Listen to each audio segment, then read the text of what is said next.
bebeknya. Yang selanjutnya, yang kedua adalah penggunaan alas dari kandang bebek itu sendiri, sahabat sekalian. Gunakanlah alas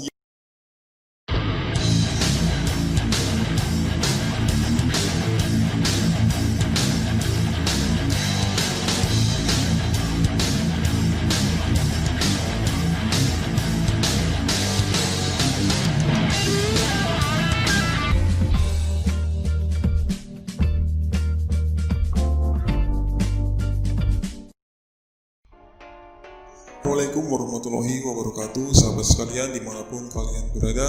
Bertemu lagi bersama saya masih di channel Peternakan Modern dan Peternak Cilik. Ya, bagaimana kabarnya sahabat sekalian? Mudah-mudahan tetap dalam kondisi yang sehat ya. Ya, kali ini saya akan bahas sedikit mengenai dunia peternakan, yaitu tepatnya ternak bebek. Banyak yang menanyakan bagaimana cara untuk mengatasi kandang bebek agar tidak menimbulkan bau. Nah, kita langsung saja ke pembahasannya ya sahabat sekalian. Bisakah kandang bebek 100% tidak bau? Jawabannya, jika 100% tidak bau, pastinya tidak akan bisa ya sahabat sekalian. Karena yang namanya kandang bebek, yang namanya unggas, mau unggas itu apapun, mau itu jenis hewan apapun, seperti burung, seperti apapun, bahkan ikan sekalipun, jika kandangnya tidak dibersihkan pasti akan menimbulkan bau ya.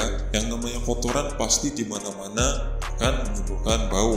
Jika dikatakan 100% tidak bau, pastinya tidak akan bisa. Nah, jadi pada video kali ini saya akan membahas tentang bukan cara menghilangkan 100% baunya, tapi bagaimana langkah-langkah untuk menghilangkan atau meminimalisir ya, lebih tepatnya meminimalisir timbulnya bau menyengat pada kandang bebek ya.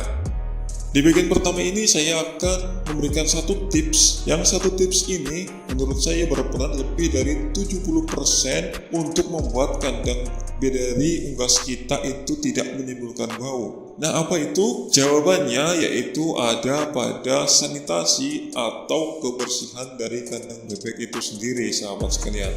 Maksudnya apa? Maksud saya di sini bukan berarti kandang harus dibersihkan setiap hari ya, tidak. Tapi bagaimana sanitasi itu berjalan di kandang bebek. Baiklah, mari kita evaluasi sedikit. Yang pertama yang harus kita perhatikan adalah jenis kandang dan sanitasi dari kandang itu sendiri, sahabat sekalian. Nah, yang kita tahu bahwasannya bebek itu sangat suka sekali dengan air. Sangat suka sekali dengan air ya sahabat sekalian. Dan sedangkan jika kotoran bebek atau kotoran apapun jika terkena air pasti akan menimbulkan bau yang menyengat atau bau busuk. Begitu juga dengan kandang bebek.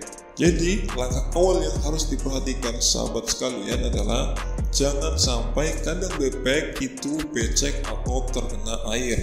Nah, bagaimana langkahnya? Padahal bebek sendiri itu sangat suka mandi dan sangat suka terkena air. Langkah yang bisa saya sarankan untuk solusi dari permasalahan ini adalah memisahkan antara tempat minum dengan kandang bebek atau tempat mandi ya dengan kandang bebek. Jangan sampai tempat minum dan tempat mandi letaknya terlalu dekat dengan kandang bebek. Harus ada sekat atau spasi atau jarak untuk kedua tempat tersebut, seperti yang ada pada gambar atau video berikut ini.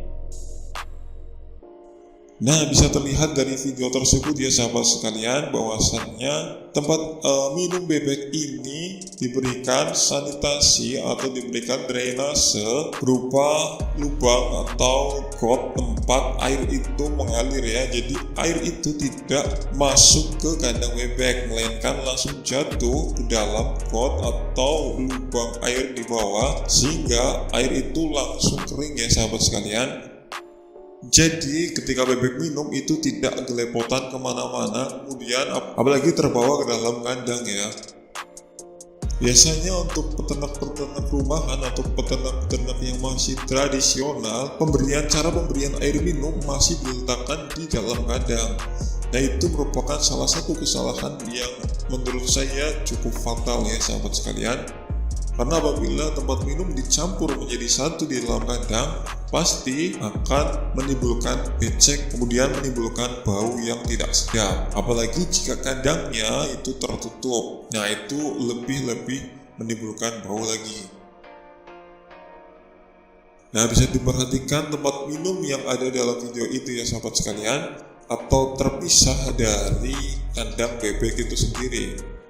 Atau mungkin jika kalian mempunyai luas lahan yang lebih luas, kalian bisa memisahkan lebih jauh lagi antara tempat minum dan kandang bebeknya. Yang selanjutnya, yang kedua adalah penggunaan alas dari kandang bebek itu sendiri sahabat sekalian. Gunakanlah alas yang bisa menyerap air dengan baik.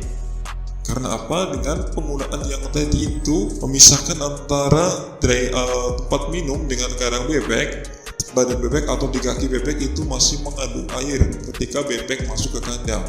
Jadi kemungkinan besar akan sedikit sahabat, akan masih sedikit menimbulkan becek di dalam kandang. Jadi solusi yang kedua adalah menggunakan alas yang dapat menyerap air lebih baik ya sahabat sekalian. Karena setelah bebek minum, pastinya bebek akan masuk ke kandang dan membawa sedikit air di badannya. Alhasil kandang akan basah. Tapi jika kita menggunakan alas yang baik, pasti air yang ada di kaki bebek atau di badan bebek akan terserap oleh alas yang baik itu sahabat sekalian. Nah, alas yang baik bisa sahabat sekalian ini bermacam-macam, bisa digunakan arang sekam atau campuran dari arang sekam, kapur, dan pasir. Ini banyak sekali macamnya sahabat sekalian. Saya tidak bisa membahasnya dalam video ini. Mungkin akan saya bahas di video selanjutnya. Adalah menggunakan probiotik untuk ternak bebek kita. Walaupun ini bukanlah sesuatu yang wajib ya, tapi menurut saya penggunaan probiotik ini bisa juga untuk mengurangi bau dari kandang bebek kita. Nah, kenapa bisa seperti itu? Penggunaan probiotik itu ibarat kita mempunyai motor dan kita menggunakan antara premium dan pertamax. Nah, kita ibaratkan premium itu adalah bebek yang tidak menggunakan probiotik dan pertamax adalah bebek yang menggunakan probiotik. Jadi bebek yang tidak menggunakan probiotik, pembakaran dalam tubuhnya, pembakaran makanan dalam tubuhnya menurut saya itu kurang maksimal. Sedangkan bebek yang menggunakan probiotik, pembakaran dalam tubuhnya, pencernaannya akan lebih bagus dan lebih sempurna ketimbang bebek yang tidak menggunakan probiotik. Alhasil, kotoran yang dihasilkan pun akan semakin sempurna, jadi tidak mengandung unsur-unsur yang bisa dimakan oleh bakteri lagi ya sahabat sekalian. Jadi benar-benar itu hampir sempurna ya, walaupun tidak sempurna. Mungkin sahabat sekalian pernah mendengar kasus bahwasannya kandang itu disemprot dengan probiotik ya sahabat sekalian, kemudian baunya itu jadi berkurang. Nah, itu sama saja ketika kita menggunakan probiotik untuk kurang lebih itu sama ketika kita menggunakan probiotik untuk ternak bebek kita. Jadi probiotik yang disemprotkan itu, probiotik itu adalah bakteri ya, bakteri baik yang ada dalam probiotik itu. Ketika bakteri itu disemprotkan, ketika bakteri itu diaktifkan dulu ya, ketika bakteri itu diaktifkan, bakteri akan mencari atau membutuhkan makanan untuk hidup. Nah, ketika disemprotkan kepada kotoran-kotoran bebek, bakteri itu memakan sisa-sisa makanan yang masih ada di kotoran bebek itu. Jadi, kuman-kuman atau penyakit-penyakit atau mungkin lalat yang menyebabkan bau tidak sedap, jadi kuman-kuman atau bakteri-bakteri lain, bakteri jahat yang menyebabkan bau yang tidak sedap itu tidak akan kebagian makanan ya sahabat sekalian. Jadi itu juga dapat mengurangi bau yang tidak sedap dalam kandang bebek kita. Nah, menurut saya itulah beberapa tips yang dapat saya sampaikan agar kandang bebek kita terhindar dari bau ya.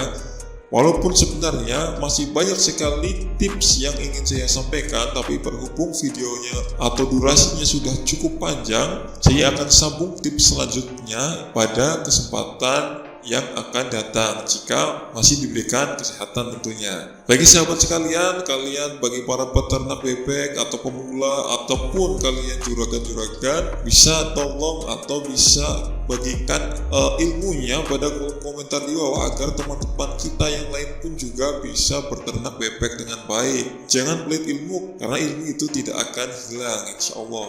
Terima kasih telah menyaksikan. Semoga kita tetap diberikan keselamatan. Wassalamualaikum warahmatullahi wabarakatuh.